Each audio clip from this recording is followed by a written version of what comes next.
Section 4. You will hear the beginning of a lecture about business cultures. First, you have some time to look at questions 31 to 40.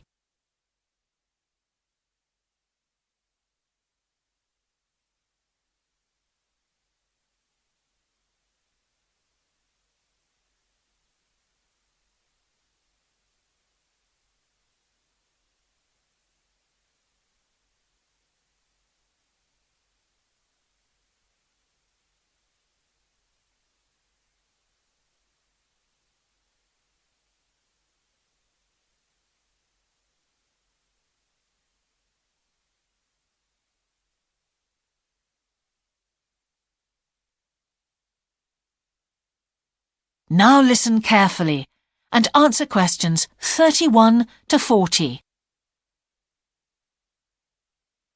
Good morning, everyone. Now, whether you're going to university to study business or some other subject, many of you will eventually end up working for a company of some kind. Now, when you first start working somewhere, you will realize that the organization you've joined has certain characteristics. And we often refer to these social characteristics as the culture of the organization. This includes its unwritten ideas, beliefs, values, and things like that. One well-known writer has classified company cultures by identifying 4 major types. The first type is called the power culture, and it's usually found in small organizations. It's the type of culture that needs a central source of power to be effective. And because control is in the hands of just 1 or 2 people, there aren't many rules or procedures. Another characteristic is that communication usually takes the form of conversations rather than, say, formal meetings or written memos. Now, one of the benefits of this culture is that the organization has the ability to act quickly. So it responds well to threat or danger on the one hand, and opportunity on the other. But on the negative side, this type of organization doesn't always act effectively, because it depends too much on 1 or 2 people at the top, and when these people make poor decisions, there's no one else who can influence them. And the kind of person who does well in this type of business culture is one who is happy to take risks, and for whom job security is a low priority. The next type is known as role culture. That's R-O-L-E, not R-O-L-L, by the way. And this type is usually found in large companies, which have lots of different levels in them.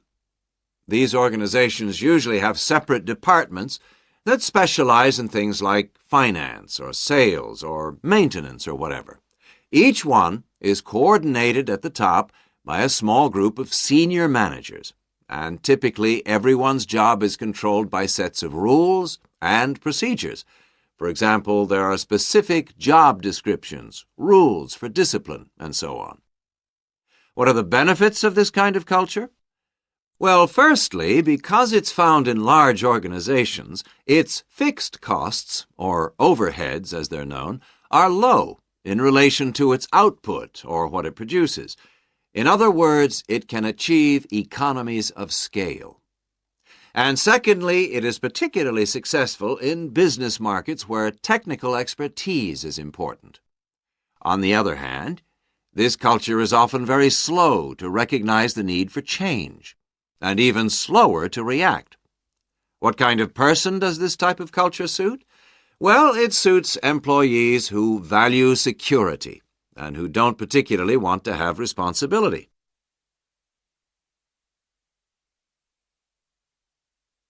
Moving on now to task cultures. This type is found in organizations that are project-oriented. You usually find it where the market for the company's product is extremely competitive, or where the products themselves have a short lifespan.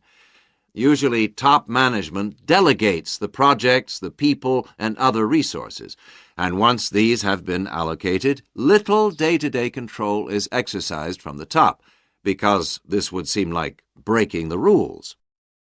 Now, one of the major benefits of this culture is that it's flexible, but it does have some major disadvantages too. For instance, it can't produce economies of scale or great depth of expertise.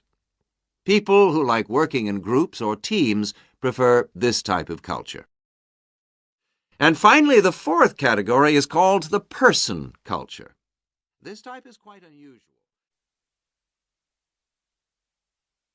That is the end of section 4. You now have half a minute to check your answers.